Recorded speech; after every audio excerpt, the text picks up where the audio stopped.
8th graders, welcome to your very first lesson. For your first lesson in Chapter 1, Lesson 1, we're going to be talking about rational numbers. Our objective is we are going to write fractions as decimals, and we're going to write decimals as fractions. Now, this might seem like something you've done in the past, and that's okay. It's very important in mathematics that we always look at the past to be able to go forward. What we're going to be doing is we're actually going to be focusing on the standard of 8th grade number system standard number 1, which really just says that we need to know that there are numbers that are rational and irrational. If we can't write a decimal as a fraction, then it's an irrational number. And if we can write a decimal as a fraction, then it's a rational number. With each lesson, I'd like you to always pause the video at the vocab section, copy down all the vocab words. Right now you have 3 vocab words to copy down. Make sure that you write down the word and the definition for each one. The very first word that we have for our vocab is what a rational number is. A rational number is numbers that can be written as a fraction. So if you can write a number as a fraction, then that's a rational number. There are certain numbers that we can't write as a fraction, and those are called irrational numbers. Rational numbers, again, are numbers that can be written as a fraction. Our next word is a repeating decimal. A repeating decimal is when a decimal shows like a pattern. It keeps coming up, it keeps going, and it does not stop. So if you see the same number coming up over and over and over again when you're looking at decimals, chances are that might be a repeating decimal. Our next one, or our last one, is a terminating decimal. That's when we're looking at the decimal expansion of something and it has an ending point. If it has an ending point where the decimal does not keep going on and on, then that's a terminating decimal. So these are your vocab words. Make sure you put those in your notes. For our first example, what I'd like to do is I'd like you to pause the video, write down this question. We're going to actually do this for every question. So anytime we come up to a question, make sure you pause the video. The first example says write the fraction as a decimal. So we're going to take the fraction 5/8 and write it as a decimal. Now over here on the right, I've actually kind of put the rule of how to change fractions to decimals. I use the acronym DMSCBR. What we're going to do is we're going to divide, that's what the D stands for, multiply, subtract, check. Now when we're checking, we actually want to check if it's smaller. And then we're going to bring down, or if we can't bring anything down, we're going to borrow, and what we can always borrow in math is you'll see it's a 0. And we're going to see if there's any remainders. And if there's a remainder, we're going to keep going back through it until we get no remainders or we can tell there's a pattern. So our first example, we're going to write 5/8 as the fraction, just like they did in the question. What we need to understand is when we're looking at 5/8, it's not written as a decimal. We have to write it as a decimal. So what we're going to do is we're going to put the top number on the inside, and we're going to put the bottom number on the outside of our long division problem. So in this case, 5 is going to go on the inside, 8 is going to go on the outside. This is going to help us when we're doing long division. Now, whenever I do long division, I actually like to think about money, because money is something that most of us can relate to. So I asked myself, if I have $5, could I give 8 people $1? And if that answer is no, I'm going to use a 0. So I have $5, can I give 8 people $1 each? The answer, no, I can't. So we're going to start with the 0. Now, that means I don't have enough. So what I need to do now is I actually need to borrow.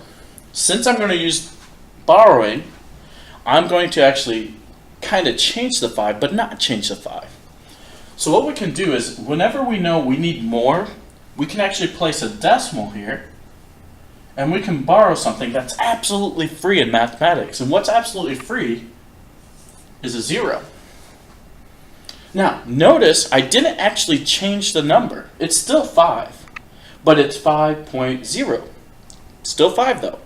5.0 is the same as 5. They're equal in value. If I wrote 5.0, that would be equal to 5. Now, it doesn't matter how many zeros I put. If I had 5.00, that looks like $5. Does that equal $5? Well, the answer would be yes. So no matter how many zeros I use after the decimal point, I'm not actually changing the number. So that's what we can always borrow. Is we can always borrow $0 as much as we want. Now, anytime that we borrow, though, the very first time that we borrow, we have to actually put a decimal there. And that decimal doesn't just go here, goes right up where we are. So a decimal goes right above where it originally was. Now, we're going to act like that decimal's not there, though. So I'm going to take my finger, I'm going to cover up this decimal. Now it looks like instead of $5, I actually have $50, but in reality, I still have 5. If I had $50, could I give 8 people $1 without going over? And if so, how many times could I do that? That's where division or multiplication come into play. I like the multiplication way, but if you can divide 50 divided by 8, that'll tell you that number as well. So I'm going to go the multiplication route. What times 8 is close to 50 without going over? And in this case, the answer, without going over and getting the closest possible, is 6. 6 times 8, that's 40. It's very close to 50, but it doesn't go over 50. 6 times 8, that's 48. Now, our next step after we multiply is to subtract. So I'm going to put a subtraction sign. 50 minus 48 is 2. After we subtract, if we looked over here, our fourth step is to check to see if the answer that we got is smaller than the number that's over here on the left. Is 2 smaller than 8? The answer is yes. That means we're on the right track. If this number here was bigger than 8, then that means we actually have to increase the number that we're multiplying by up here. Only if this number right here is bigger than 8 do we increase that number. If this number is smaller than 8, then we're on the right track. So now, if I have $2, could I give 8 people $1? The answer is no. So I'm going to see, is there anything I can bring down? Well, there's nothing over here that I can bring down. Is there something I could borrow? Absolutely. We found out that we're always allowed to borrow a 0. So I'm going to put a 0 up here, and now I'm going to bring it down. Now it looks like I have $20. If I have $20, could I give 8 people $1? The answer is yes. And so what we're going to do is we're going to multiply. What times 8 is close to 20 but doesn't go over 20? And the answer to this is 2. 2 times 8 is 16. 20 minus 16, that's 4. So we subtract it. Now we need to check, is 4 smaller than 8? And the answer of this is, yeah, it is. So we're good to go on that. What we want to do is, again, see if there's anything that we can bring down or borrow. There's nothing to bring down, so again, we might want to borrow. What we can borrow is a 0. And if you look at our very first number, we haven't actually changed it. It's 5.000, still equal to 5. But now we can use these zeros that the decimal keeps expanding to actually find our solution to our problem. So I'm going to bring down that 0 that I just borrowed up at the top. It looks like now I have $40. If I have $40, could I give 8 people $1 without going over? But if I can use the exact amount, that's perfect. So if I have $8, I could give 40 people each. Well, I could give 40 people, but if I have $8 or $40, I could give 8 people $5 each. Looking at this, 5 times 8, that's 40. So we're going to subtract, and now I see I have a remainder of 0. So this is the last part. Is there a remainder? I have 0 remaining. 0 is smaller than 8. If I have nothing left, then I can't keep going. So what we actually have is what we call a terminating decimal. This is a decimal that stops once it hits 0. So our decimal for 5 divided by 8 is 0.625. And I'm just going to double check in my calculator to make sure I got the right answer. Now I didn't use the calculator when trying to solve this, but I'm going to check in my calculator what the answer would be. So I got 5 divided by 8. And as I look here, and this is kind of glary, 5 divided by 8 is 0.625. So we got the right answer. We always want to check ourselves after we're done with the problem. It's very important that you check yourself after, but if you want to check yourself before, that's okay to do as well. For our second example, again, you can pause the video, copy down the question that I have up here. Most of the things that we had in our previous example are still staying here because we're still approaching the same type of problem. So this says we're going to write the fraction as a decimal. So we're going to write 3/16 as a decimal. So I'm going to write 3 over 16, kind of like we did the previous problem. And again, it's my job to know what goes on top and what goes on bottom and how they actually work when it goes to long division. What's on top goes on the inside, and what goes on the bottom goes on the outside when working with long division. These numbers are going to help me out when solving a problem like this. So in this case, I'm going to put 3 on the inside and 16 on the outside. And I'm going to start with money again, just like we did the last one. If I have $3, could I give 16 people $1? And the answer, no, we couldn't. Since we can't do that, we're going to start with a 0. We can't give we can't give $1 each to 16 people. Now, since we can't do that, we have to borrow in mathematics. And then again, to borrow, we're going to start with a decimal. And the one thing that we are always allowed to borrow is a 0. And we can borrow as many zeros as we want, but we're going to start with 1 first. Whenever we use a decimal to borrow, though, we have to make sure that we also put a decimal in our answer up top. So we're going to start with 0 point something. I'm going to cover up the decimal point, though, down in the problem. This looks like I have $30. If I have $30, could I give 16 people $1? Yeah, I could do it one time without going over 30, because 2 times 16 is 32. So I'm going to go ahead and put a 1 here. 1 times 16, using my rules over here. So if you need to look back at the rules, make sure that you have these rules: divide, multiply, split, subtract, check, bring down, and see if there's a remainder. But in this case, I'm not actually going to reference those. They'll be there for your enjoyment if you need them. If I have $30, 1 times 16, that's 16. 30 minus 16 is 14. I'm going to check it. Is 14 smaller than 16? It is. We're good to go. Now, I'm going to see if I can take any more amount. No, I can't. So that means I'm going to borrow, because there's nothing to drop down. And again, I can always borrow a 0 as many times as I want after the decimal. So now this 0 is going to drop down, or bring it down. Now it looks like I have $140. If I have $140, could I give 16 people $1? And in this case, the answer is yes. Now I know this off the top of my head, but the answer is actually 8 times. So I'm going to put an 8 here. If you didn't know how many times that can actually happen, what you could do is you could take a calculator and take 140 divided by 16 and then see the amount. Or you can even do the guess and check method. The guess and check method is where you're going to guess what number might go here and then check to see if it's close to 140 but did not go over. If it went over 140, you're going to bring that number down. And if it went under 140, you might bring that number up if it's way far away. But if it's close and the number that we get when we subtract is smaller, you're actually getting the exact right number. So in this case, I'm going to take 8 times 6. That gives me 48. I'm going to drop the 8 down. I'm going to carry the 4. 8 times 1, that's 8.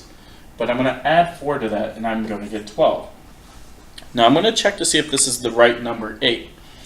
140 minus 128 gives me 12. Is 12 smaller than 16? And in this case, the answer is yes, which means I'm on the right track. So now I'm going to borrow a 0 again, and I'm going to bring it down, just like we did the previous one, which now makes it look like I have $120. We're going to always keep going until we see, 1, that there's a pattern, or 2, it hits 0 and we're done. If it has a pattern, that means it's a repeating decimal. If it doesn't have a pattern, that means it's a terminating decimal. So if I have $120, could I give 16 people $1? And if so, how many times? So I'm going to say yes, I probably can. And I'm going to say that maybe 6 is my number. So I'm going to check 6. I'm going to do the guess and check method rather than using a calculator. Start with 6. 6 times 6 is 36. So I'm going to drop my 6 down. Carry my 3. 6 times 1, that's 6. Add 3, that's 9. Now I'm going to subtract these. Well, I can't take 0 and take 6 away, so what I'm going to do is I'm going to bring the 12 down to 11, and I'm going to change this to 10. So I'm borrowing from the 12, I'm taking a 10 away from it. 10 minus 6 is 4. 11 minus 9 is 2. But notice that this number that I got here is actually bigger than that number there. That means that this number right here actually needs to go up by however many times I feel like it could take away out of 24. So in this case, I'm going to raise it by 1. I'm going to raise it to 7. So I actually have to go back and erase some of my work. We had 120. So I have 120. And now I'm going to multiply by 7. And again, I want to get as close as possible, but never go over. 7 times 6, that's 42. I'm going to drop the 2 down. That's not a 3 anymore. It's going to be a 4. 7 times 1, that's 7 plus 4 is 11. Now if I'm looking at it, I have 120 minus 112, which gives me 8. This number here is smaller than 16, which tells me I'm on the right track. The previous one was actually bigger than 16, which told me I needed to increase this number. So the guess and check method might make you actually have to do a problem more than once, but that's okay. So I have 8 left. If I have $8, could I give 16 people $1? The answer is no, so we're going to borrow a 0 again. Now it looks like I have $80 once I bring that 0 down. If I have $80, could I give 16 people $1? And the answer is yes, so I'm going to try the number 5 because it ends in 0, and I know that most times when you multiply by 5 you can get something ending in 0. So 5. 5 times 6, that's 30, so I'm going to drop the 0. I'm going to carry the 3. 5 times 1, that's 5, plus 3 more is 8. 80 minus 8 is 0. So now I finally got my remainder down to 0, which means that this decimal is no longer going to keep going, it actually ends. So we have a terminating decimal. My answer is what I have up here at the top. 0.1875. That is the answer to this problem of 3/16. Do not be afraid if your decimal keeps going or it takes a little while before you get to where you can see a pattern. Always keep going until you feel like you can't go any further. For our third example, go ahead and pause the video, copy down this question. This one is going to involve mixed numbers, so this is a little different than how we did the first 2 questions. I want to have 2 questions that approach this way, and then we're going to change up again. So example 3 says write the fraction as a decimal, -1 and 2/3. So I'm going to write -1 and 2/3. Whenever looking at a mixed number, it doesn't actually, when we say it, we actually call it a mixed number, we don't call it a fraction. Since we're not calling it a fraction, we have to change it to a fraction. That fraction is called an improper fraction. So we have to change this mixed number to an improper fraction. All you got to do to change a mixed number to an improper fraction is you have to multiply the whole number that's out here on the left by the denominator and then add the top. So 1 times 3, that's 3. But we're going to add the 2. I call it around the bases. So I move around the bases to get the answer. 1 times 3, that's 3. 3 plus 2, that's 5. So my fraction is really going to be 5. And then we put it over, or divided by, the same denominator. So a -1 and 2/3 is really a negative, because the negative just comes down, a -5/3. Again, to get 5/3, all we do is take the whole number times the bottom, add the top. That gives us the 5. We keep the denominator the same. So now I have a fraction. This fraction is called improper. And the reason why it's called improper is the top number is actually bigger than the bottom. Whenever we work with fractions, to be proper, the top number has to always be smaller than the bottom one. So improper is when the top is bigger than the bottom.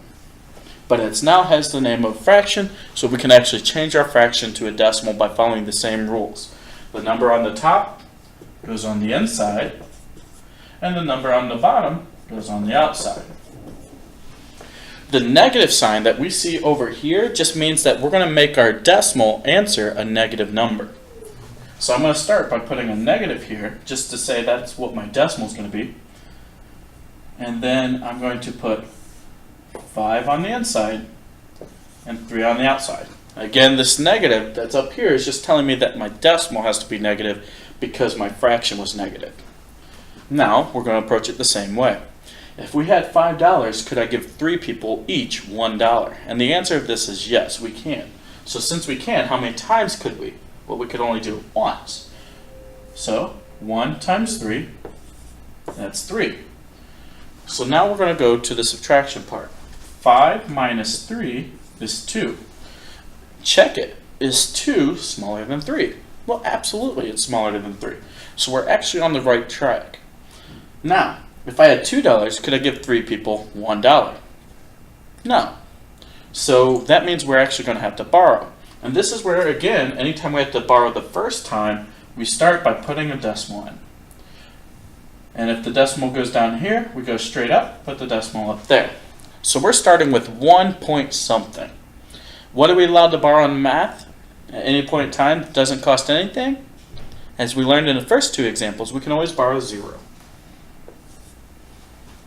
I'm going to bring that 0 down. And now instead of it looking like I have $2, it now looks like I have 20. But we never changed the original value. 5.0 is still 5. So if we had $20, could we give 3 people $1? And if so, how many times could we do it without going over? In this case, we could do that 6 times without going over. 6 times 3, that's 18. I'm going to go ahead and subtract 20 minus 18, and I'm going to get 2. Well, if I have $2, is that smaller than 3? Yeah, so I'm on the right track. I'm going to borrow. I'm going to go ahead and borrow 0 again because it's smaller and I can't give it out. So bring down that 0. Now it looks like I have $20. Well, I saw I had $20 there. Well, I'm just going to keep going and approach it like I was. If I had $20, could I give it to 3 people evenly? Okay, so yeah, I can. I could do it 6 times. 6 times 3, that's 18. 20 minus 18, that's 2. Okay, so I see that 2 came up here. 2 came up here, and then I added a 0. 2 came up here, I added a 0. I have 2 here. If I have $2, I could give it to 3 people 0 times. So now again, I had to borrow. I'd borrow 0. Okay, well, I'm back at 20. I had 20 here, I had 20 there, now I have 20 here. So the next number up here has to be a 6 again. 6 times 3, that's 18. I'm going to go ahead and subtract. I'm back at 2. Since I keep seeing that I keep getting 2 coming up, and it's coming up, and it's coming up, that must mean that this is a different type of problem. This is not one that ends, but this is one that I can see there's a pattern. Since I see that there's a pattern, this is actually a repeating decimal, which means that my answer is a negative 1.66. But since it's repeating, anytime that we have a repeating decimal, we need to use something called bar notation, which means that we're going to put a bar over the number that's repeating. Our 6 is actually repeating. So negative 5/3, whenever we simplify it, is really a negative 1.6 repeating. That is my decimal expansion of a negative 5/3. Remember that the negative came from the fact that our fraction was negative, and our decimal came from when we did long division, and then we saw that there was a pattern. For example 4, what we're going to do is we're going to write negative 3 and 2/11 as a decimal. What we have to do is first write our next number that we're looking at. Negative 3 and 2/11. We now need to change this to an improper fraction before we can actually change it to a decimal by using the rules that we learned in the previous questions. So what we're going to do is take 3 times 11, that's 33, and we're going to add 2. 33 plus 2 is 35. So the improper fraction of a negative 3 and 2/11 is going to be 35 over 11. But it's a negative because the top number is negative, so the bottom number has to be negative. What we're going to do now is we're actually going to change that fraction into its decimal form by doing long division. So the number on the top goes on the inside, and the number on the bottom goes on the outside. 35 divided by 11. And since we know that our fraction is negative, that means our answer has to have a negative in it. If I have $35, could I give 11 people $1? And the answer is yes. How many times could we do that? 3 is the most amount of times. So I'm going to go ahead and put 3 here. 3 times 11, that's 33. Well, the next rule after we multiply is we're actually going to subtract. 35 minus 33, that's 2. If I have $2, could I give 11 people $1? Since the answer is no, that means we're actually going to have to borrow. And we're always allowed to borrow a 0. But in order to be able to do that, we first have to change 35 into a decimal. And since we're borrowing, that decimal goes straight above, and we can always borrow a 0. 35 is the same as 35.0. We can borrow as many of those zeros as we want, as long as we start with our decimal. Go ahead and drop this 0 down. So now it looks like we have 20. If we had 20, could we give 11 people $1? And if so, how much without going over? In this case, we can only give 11 people $1 each, and then we'd have a remainder. So we need to just multiply by 1. 1 times 11, that's 11. 20 minus 11, that's 9. Is 9 smaller than 11? If it is, we're doing it right. Now, I'm going to have to borrow again because 9's not enough to give 11 people $1. So I'm going to borrow a 0 again, and I'm going to bring it down. Now, if I had $90, could I give 11 people $1? The answer is yes. How many without going over? In this case, I could give 8. 8 times 11, that's 88. I'm going to subtract 90 minus 88, and I get 2. Notice the first number we started with up here was 2. And now we're at 2 here. So maybe we're going to get to a pattern, but let's see. I'm going to go 2 more times. So I'm at 2. I'm going to borrow a 0 again, and I'm going to bring that down. At 20. Well, 20 was 1, so I'm going to put a 1 here. 1 times 11, that's 11. Subtract. And 20 minus 11 is 9. Well, I got 9 again. I had that in the previous one. I'm going to borrow 0 again. I'm going to drop that 0 down. So I have 90. Here's 8. 8 times 11, 88. And I'm back at 2. Since I'm back at 2, and I've already came back to 2 many times, this must mean that this is actually a repeating decimal, and it really is. If you type in your calculator, you'll see that it is a repeating decimal. So our answer is going to be 3.18, and it's negative because, again, our fraction was negative. But we need to put a bar over the 2 numbers that are repeating in this case. So it's actually a negative 3.18 repeating.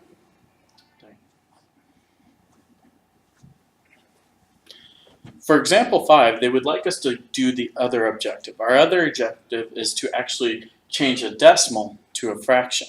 So what we're going to do is we're going to look at the decimal. How many numbers do we have behind the decimal? The reason why we're only looking at what's behind the decimal is that's actually what the fraction is. The number in front of the decimal is what your whole number is. So if you have a whole number, that's what goes in front of our fraction. In this case, I have 0, which means I really don't have a whole number. All I have is the part that's a fraction. The only part that's a fraction is the 0.45, or 45 hundredths. Now if you can say that, you could actually write this as the fraction that it is. So this is 45 hundredths. So what I could do is write that it's 45 over 100. Now there's another trick that will make it easy to write this as a fraction before we actually simplify. We look at the number that's behind the decimal. There's 2 numbers, that's 45. We write that here. The other part, if you didn't know if it was in the hundred spot, you could figure out that's a tenth, that's 100, so you put it over 100. Another thing that you could do is you could always start with a 1, and then you count how many numbers are behind the decimal. There's 2 numbers behind the decimal, and those 2 numbers would start off with zeros. What we do now is we actually have to simplify our fraction down. So we have to say, can I divide the top and can I divide the bottom by the same number? In 45 and 100, I can divide both of those by 5. So I'm going to go ahead and divide those by 5. 45 divided by 5 equals 9. 100 divided by 5 equals 20. So 0.45 is actually 9/20. And that's a simplified version of the fraction. It's always important, if you can simplify, to simplify.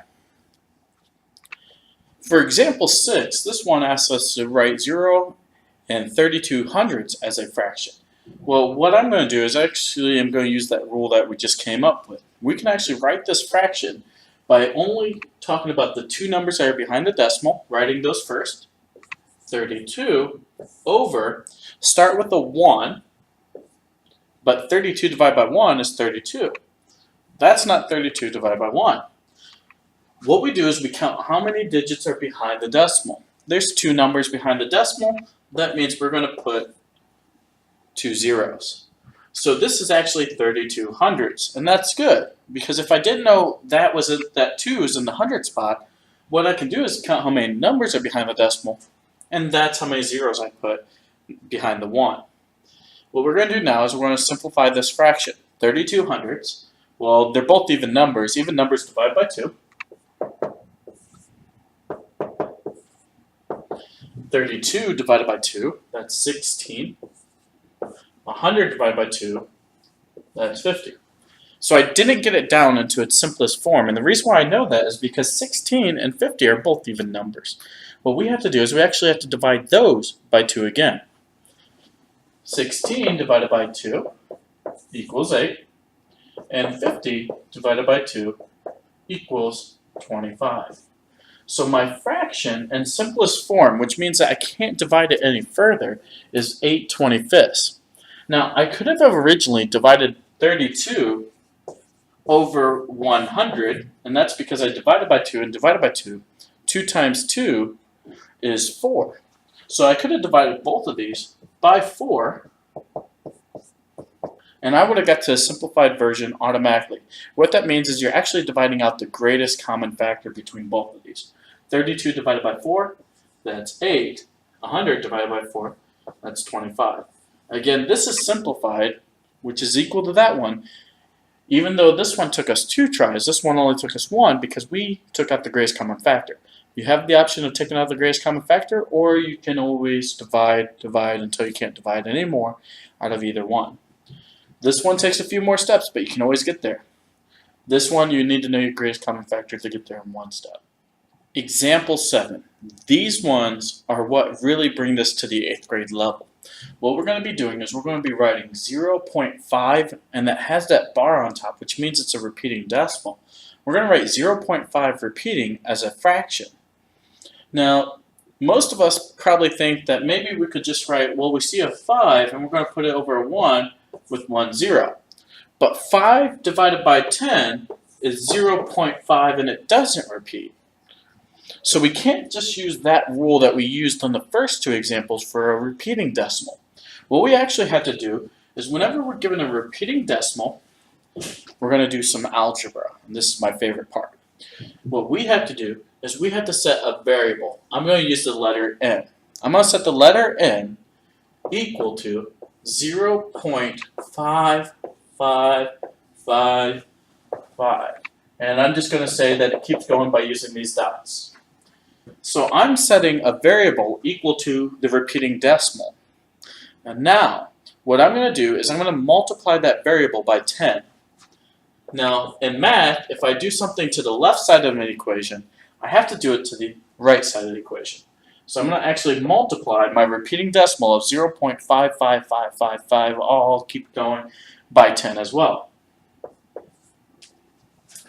Well, 10 times n, now how many n's is this? Well, this is 1n. So 10 times 1 is 10n.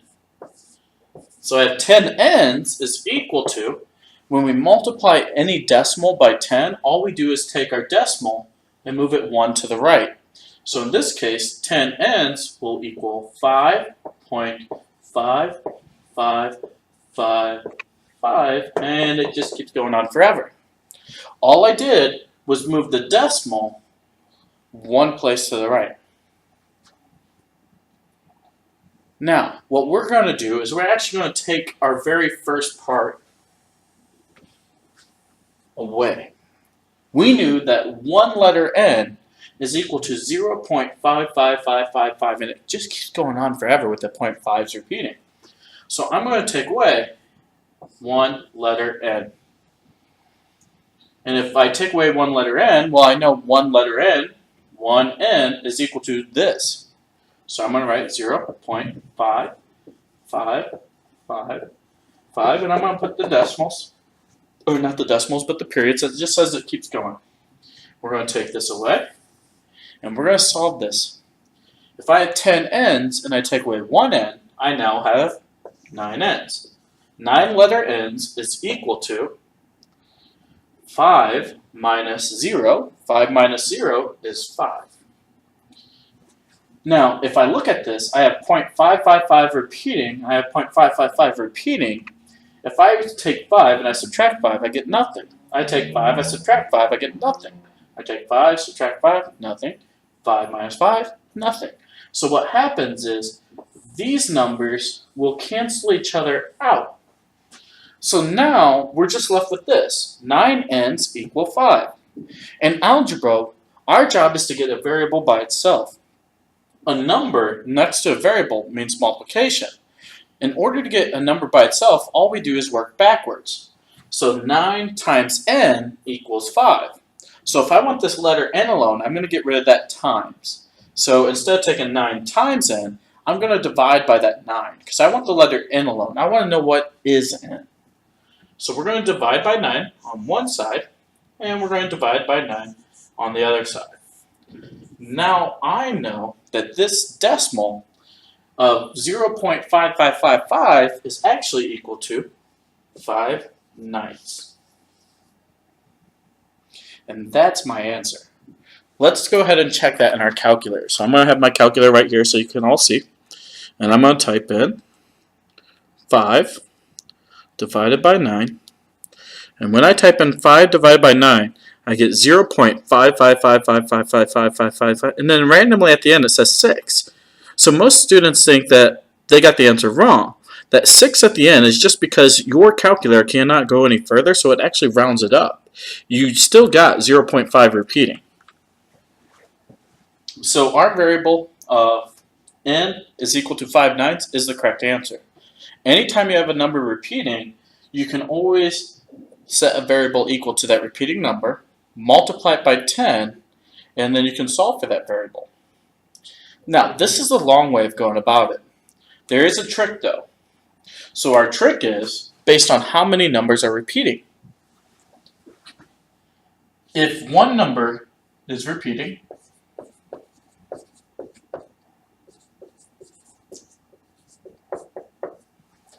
it's our number over 9.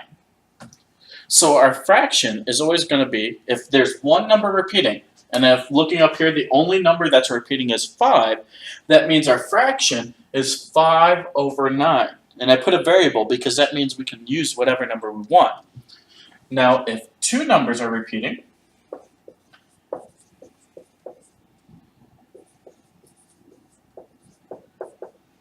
then it's not just an n over 9, but it's what two numbers are repeating.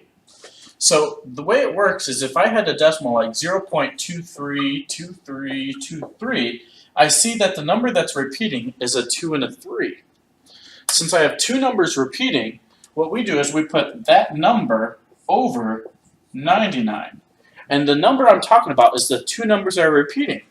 So in this case, if I want 23 repeating or 23 repeating, I'm going to put 23 over 99. And that will give me the correct decimal. 23 divided by 99 gives my calculator 0.232323, and it just keeps going. It shows me exactly the fraction I'm looking for. And if three numbers are repeating, instead of it being 99, if three numbers repeat, what we do is we put that number over 999. So depending on how many numbers repeat, that tells you how many numbers you're going to have it over based on a 9. The reason why we do based on a 9 is because we go through and we solve with the variable equal to the repeating portion. We don't have to do all that work once we figure out the rule is always to put that number over a 9, a 99, or 999. For example 9, our problem asks us to write 2.18, and the 18 this time is repeating as a fraction. So now we're looking at 2 digits repeating. And that's because since the bar is over the 1 and the 8, that really means that our decimal looks like this. 18, 18, 18, 18, and it just keeps going on in the same pattern.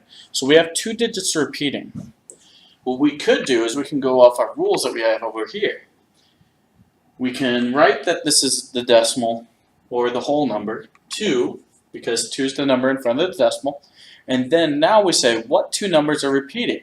Well, 1 and 8 are repeating, so I'm going to write 1, 8. And since two numbers are repeating, that means it's over 99. So it's actually 18 99ths.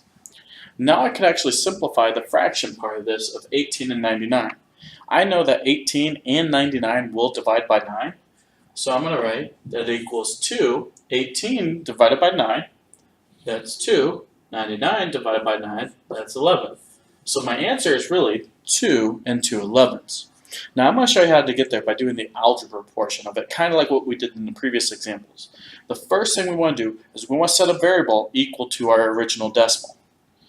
So I have a letter n is equal to the 2.181818, and it keeps going on. I'll write this decimal a little bit bigger. So our variable is equal to our repeating portion. Now in this case, we don't just have one number repeating, so we're not going to multiply by 10.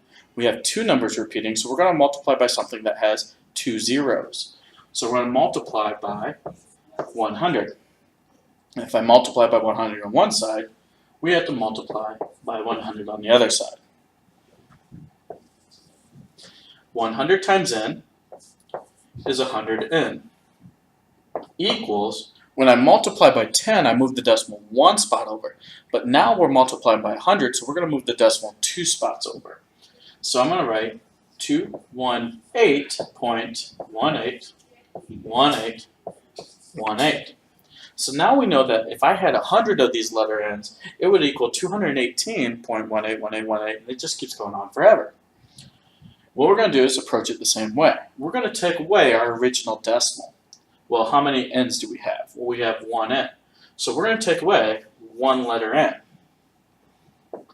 And that one letter n is equal to 2.181818, and it just keeps going on. I'm going to go ahead and subtract these. 100 minus 1, that's 99n. This is why we start with 99, because we actually had 100 and we took away 1. 218.18 minus 2.18. Well, 218 minus 2 is 216. Since I have 0.18 on top and I have 0.18 on bottom and they're subtracting, the decimal is actually going to disappear. Now I have 99 n's equals 216.